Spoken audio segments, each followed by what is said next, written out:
I need you to bring him down to Houston within the next 3 days without anyone following you. Got it? Got it. Who's Mack Pulaski? He's the producer over at Horizon Records. He saw something he wasn't supposed to see, and certain people are trying to shut him up. I've had him holed up at an abandoned ranch outside of Moab for the last 2 weeks, until you finished up the Kenya job. Couldn't someone else have taken care of it? You're the best, Maggie. Besides, it didn't hurt Mack to stay on ice for a while, just until we find out who's after him. And who do you think is after him? She switched her carry-on luggage to her other hand and hurried along, her long legs keeping pace with his hurried strides. What did he see that he wasn't supposed to? Should I presume it has something to do with drugs? No one ever said you couldn't add 2 and 2 and get 4, Peter said. As for who's after him, well, we're still not sure. Mafia, probably. He already had one run-in with them years ago. The CIA may or may not be involved. It was Jeff Van Zandt who first sent him to me, but he took off before he could fill me in. So why Houston in 3 days? She shifted the back again. Peter reached out his hand, then pulled it back before she could notice. He'd learned a long time ago that she was measurably stronger than his over 40 desk-bound body was. Van Zandt is supposed to meet us down there, if he can, with some answers. If not, at least I'll have a couple of possibilities. I've got a folder on Pulaski that you can read on the plane, and Mike Jackson in our Washington office is supposed to provide you with some help. New IDs, credit cards, etc. He stopped in front of a boarding gate for National Airport. Will you do it, Maggie? She laughed then, a deep, throaty chuckle that had once enchanted him. I hadn't realized you were giving me a choice, Peter. Of course, I'll do it. But after Houston, I'm taking a vacation. 2 weeks in the L.A. sunshine with nothing to do but tan. Okay? Okay. But if I know your family, I'd think Alaska would be more restful. You're probably right.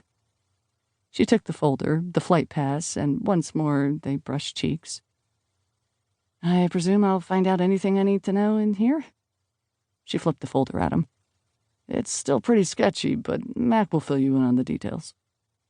She turned to go, and he caught her arm, the professional mask dropping. Take care of yourself, Maggie. I don't know how dangerous this is.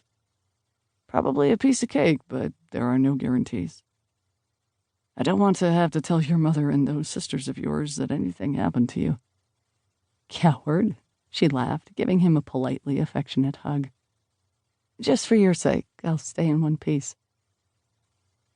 She slept the short hour to Washington, picked up the paraphernalia from the faithful Jackson, and didn't get a chance to crack the material till she was flying over Middle America in the dead of night. The contents in the folder didn't tell her much, only that Mack Pulaski, a record producer and vice president at Horizon Records, had stumbled into a drug deal, and someone was after him. She still couldn't quite figure out why Peter had taken the case. They seldom dealt with anything involving organized crime. The majority of their work was in mediating third-world crises, springing political prisoners, finding homes for refugees from the constant wars that plagued their small planet. The matter of Mack Pulaski could have easily been passed on to someone with more expertise in that area. Maybe it was just because Van Zandt had asked Peter for a favor. Maggie had met Jeffrey Van Zandt only twice, and she hadn't liked him.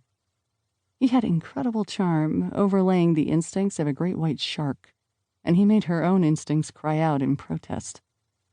But Peter genuinely liked him and trusted him, and Maggie had no choice but to go along with Peter's judgment. Still, it was surprising that she was being pulled into this affair. Her experience in drug-related cases was almost nil, her interest and sympathy equally minimal. It made traveling an extra 3,000 miles less than appealing, and her bad temper stifled her curiosity as she drove the wide, deserted highways down from Salt Lake City. Even the magnificent geography failed to penetrate her determined brain. She needed every ounce of her concentration to stay awake and alert, and she couldn't afford to waste any of her attention on the magnificent arch-like formation she passed.